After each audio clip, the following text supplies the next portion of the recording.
Yes po, ma'am. Hello, good afternoon. Naghahanap sana ako ng pang-uniform. Saan niyo po kailangan, ma'am? Uniform para saan po? Ano siya eh, futsal uniform, so pang-sport. May budget naman po kayo, ma'am. May budget ba kayo, ma'am? Mga ilang piraso po yung kailangan niyo? Kailangan ko sana ng 14 pieces and wala naman akong budget, so kung magkano yung kailangan, as long as magandang quality yung fabric, kailangan namin. Yan. So, pwede ko pong i-offer sa inyo, ma'am, yung Chinese collar po namin. 650 each po siya. So, yung fabric niya po is Kiana po. Pwede mo ba pakikitaan ng sample? Para nakikita ko, hindi ko kasi alam kung anong tsura nun eh. Ito po siya, Okay. ma'am. Chinese collar na po siya. Tapos yung fabric niya po is Kiana po. Lightweight naman po yung tela nito. Tapos high quality feel po and perfect po for sport performance po. And Wala yung ba kayong kagaya sa kagaya nung sinend ko na style? Nakita ko lang kasi yan online eh. Wala kayong ganong parang collar? meron naman po, ma'am. Sa inyo po yung pattern, ma'am. Meron Ano po po? kami. Meron po kayong ganyan? Pwede niyo po ba akong pakitaan ng inyo? Wala po kami naka-ready na sample, ma'am. Pero pwede ko naman po i-send sa inyo yung mock-up, ma'am. Through sa messenger po. Ngayon, hindi ka ba makakapag-mock up? Pwede naman po, ma'am. Pero sa inyo po yung pattern, ma'am. Na-send ko na yung pattern. So, ganun sana yung gusto naming itsura ng uniform. Yellow and black. Tapos yung neckline niya, ganun sana. Parang konti lang yung nakalagay na collar. Sige po. So, since sa inyo po yung pattern, ma'am, mag-a-add na lang po tayo ng 1,000, ma'am, for digitizing po. 1,000 pesos for digitizing fee. Yes, ma'am. Ibig sabihin ba nun, kada shirt, mag-add ako ng 1,000 or 1,000 na yun para sa lahat? One-time payment lang po yung digitizing, ma'am. Pero may sarili naman po kaming pattern, ma'am. May mga ready to pattern naman po kami. Tapos pwede nyo naman po ilagay na lang po din yung logo nyo, ma'am. Pagka sa ready-made pattern nyo, wala na yung bayad na 1,000? Yes, ma'am. Okay, pwede ba akong pumili sa ano nyo? Meron ka bang masasuggest na kagaya nung sinend ko? Sige, ma'am. Wait lang po. Ito po.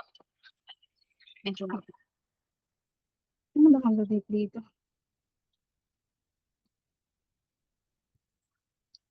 Martes. Wait lang, ma'am.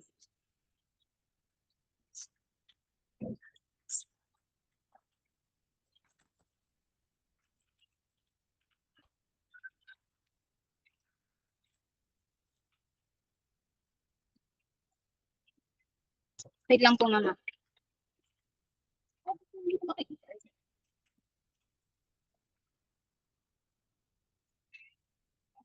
Wala namang ibibilis yan kasi ano eh, kailangan ko na din umalis.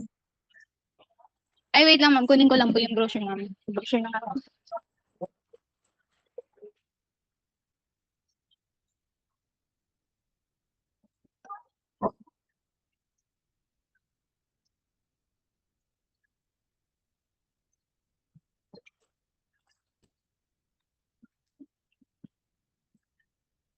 Ganito po, ma'am, yung Ito po yung mga pattern po namin. Okay, wala ba yung yung parang yellow and black? Ganun kasi yung color ng team namin eh. Yellow and black.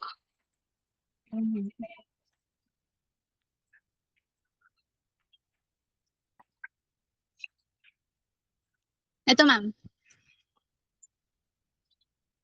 Wala na bang iba? Yan lang. Wait lang.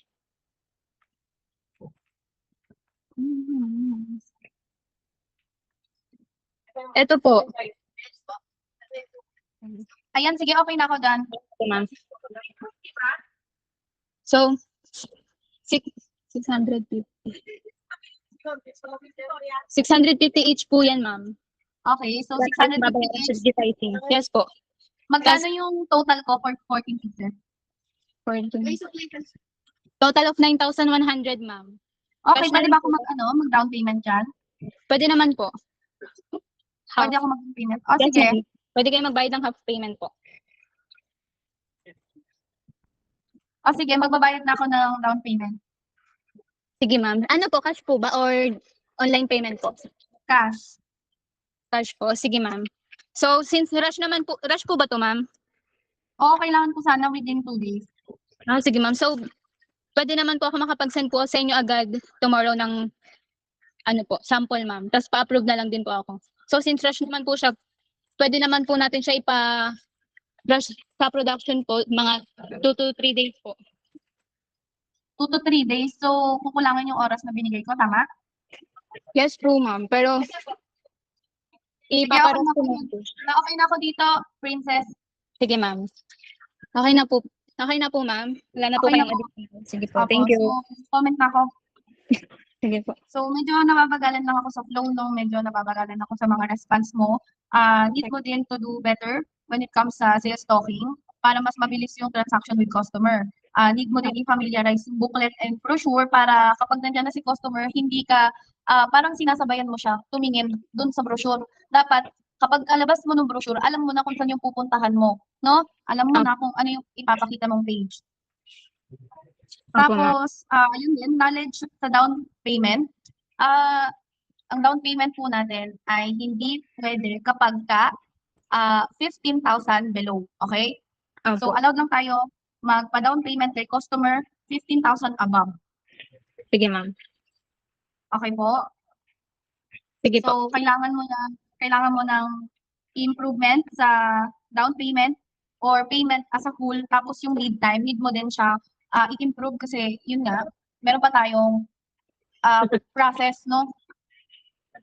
Maguguluhan si customer. Sabi mo kanina, na tinanong mo ko kung kailan yung kailangan yung item. So, sinabi ko na within 2 days, kailangan ko siya, kaya naman iparush. And then, biglang sabi mo, may 2 to 3 days pa na approval, no? Opo. Okay. Practice pa. Thank you, Princess. Ma'am, Bye-bye. pwede na po mag-lunch. Bye-bye po. Pwede na mag